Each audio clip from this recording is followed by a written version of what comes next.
Before we hop into the latest Lakers offseason rumors on today's show, last week we picked up 465 new subscribers. To those of you who just joined the Laker Nation family here at Chat Sports, welcome. For those of you who haven't subscribed, or even if you're subscribed already, we have 44,000 subs here on the channel, and only about 24.5% of you have those notifications on. So make sure you hit that bell icon. Therefore, anytime we publish a video, you will be notified. And with that, let's dive into these latest Lakers news and rumors.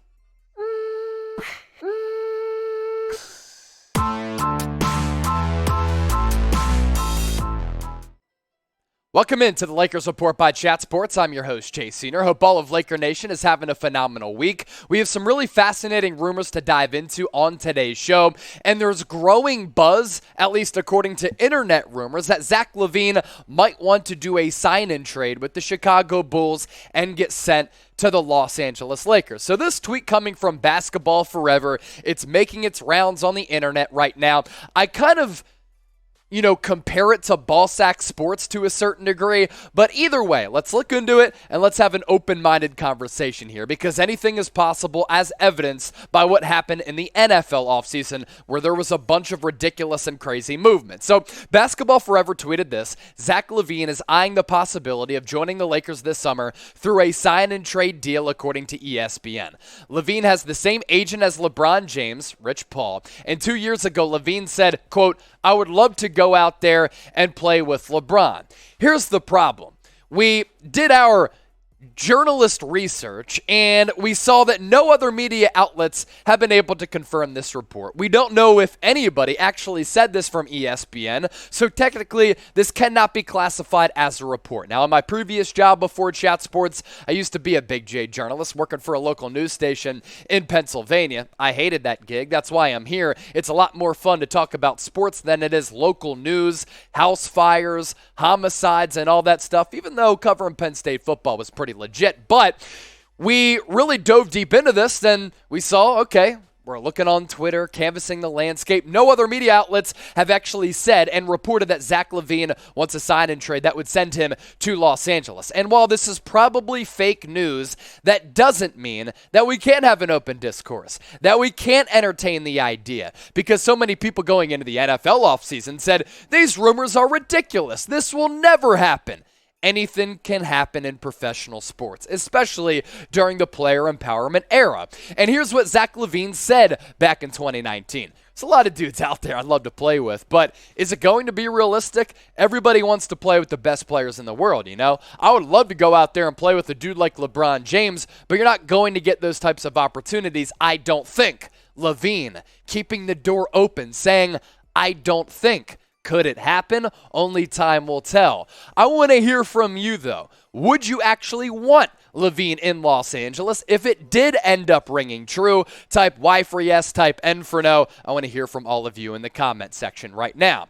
Now, we can make some connections between Zach LaVine and the Los Angeles Lakers. Why is that? Well, Zach LaVine is yet another Rich Paul client at Clutch Sports, and he is set to become an unrestricted free agent this summer because he hasn't come to a contract agreement long-term with the Chicago Bulls. When healthy, and this past year, especially toward the tail end of it, Zach LaVine was not healthy. He was about 50% on a hobbled knee, but he's a really good microwave scorer who, when he's right, can certainly put the biscuit in the basket from all three levels. What he's done the last 2 years in Chicago, he's emerged as one of the best scorers in the association. Nearly 26 points per game, shot around 49% from the deck and 40% from three. And anybody who watches Zach LaVine knows this. There is plenty of volume there with those shot opportunities. He ain't afraid to pull up from any distance to let it fly. And I love that fearlessness about him, and I like his scoring ability. He's one of the best scorers in the NBA, as I said. Now, LaVine on upcoming free agency and him being a restricted free agent did say this recently. I've been here in Chicago the last 5 years. I've really enjoyed my time. I think the city, and I hope everybody, understands how much I care about the Bulls and what I've done for the city. I'm going into everything open-minded, but I do understand that my time has been great. We'll see what the future holds.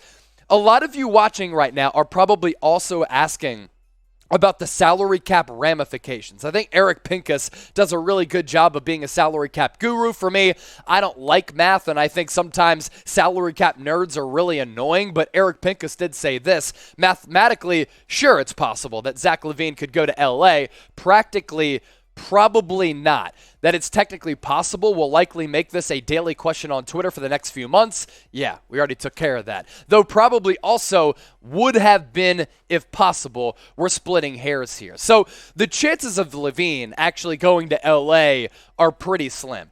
I would like the fit. I think that he'd be able to take some pressure off of LeBron James on the offensive end of the floor. LeBron James has had to shoulder the offensive load so much over the last couple of years, and I don't know how sustainable that is when he's 37 years old. And LaVine, he would help take that offensive pressure off of the Kings' hands. And he'd say, you know what, LeBron, if you're on the floor, if you're off the floor, give me the rock. Let's ride. Let's roll.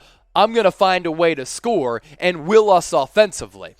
Make sure you subscribe to the channel. Now, we'll explore some crazy rumors like this, but it's peak NBA offseason season, SCN, and we're bringing you the best Lakers coverage on the entire internet. So make sure you hit that red subscribe button down below, and when you do that, for anybody watching right now, turn on those notifications so you never miss a video. You'll simply get a push notification when we do publish a video. And look, here on the Lakers Report, we'll talk about a Russell Westbrook for Ben Simmons blockbuster trade. How about a reunion with D'Angelo Russell? We've been all over this head coaching search over the last several months. We did a Lakers hot board previously, and we'll be doing another one to see which head coach could fill in for Frank Vogel as the franchise's next head man, and also Lakers' perfect offseason plan. This video popped, and I thought it was fascinating for a couple of reasons, because myself, producer Sam Brown, we did our work to reconstruct this Lakers roster to actually make them a good one, and I think in doing so, we did a better job than Rob Pelinka. So once more, hit that red subscribe button,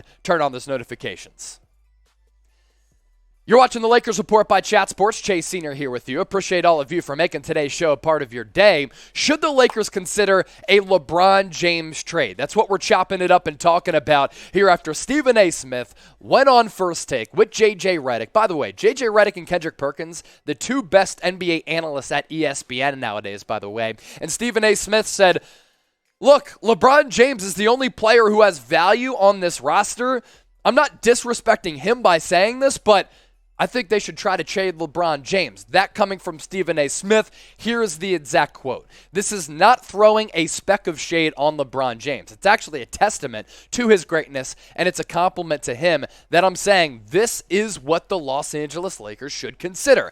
The Lakers, as presently constructed, are going nowhere. Russell Westbrook clearly lost something. I know for a fact by numerous executives I've spoken to, you can't get them so much value for Anthony Davis because he's always injured. Here we go with LeBron James. He's the only person that has extreme value that you'll never get equitable compensation for his greatness. But it's the only chance you have to be immediately respectable if you're the Los Angeles Lakers, because the Lakers, in trading LeBron James, still one of the best players in the NBA, would get a monster package from a desirable team. So with that, we transition to another question for all of you watching right now. Should the Lakers actually trade LeBron James this offseason? A lot to unpack with this. I would say no, but you let me know what you're thinking and what you want, because we are a channel of the people. T for trade or K for keep. Fans sometimes forget the state of the Lakers before LeBron James joined this team in 2018.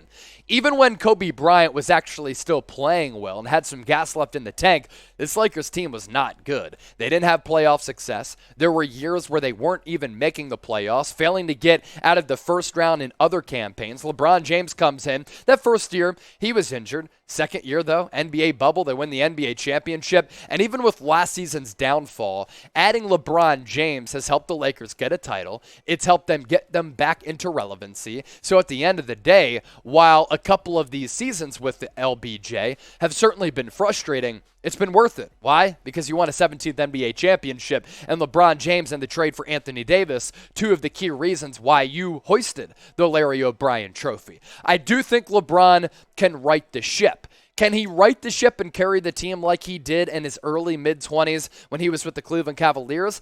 No. But rare players have been in rarefied air where they've been asked to do that. LeBron James then, Luka Doncic now. LeBron James was in a similar situation to Luka Doncic. He was actually taking his teams to the NBA Finals. Luka, he's not doing that with the Dallas Mavericks, even though I really like him as a player and think he's a borderline top 5 guy. LeBron at 37, he can lead you back to the promised land. But here is the consensus and here is the foundation for this argument. He needs better pieces around him. And Anthony Davis needs to be healthy if he is still on this roster. And the team needs to have more shooting, more defense, more athleticism, and more younger players. That is the latest on LeBron James as well as the latest Lakers rumors. Thanks to all of you for watching the show.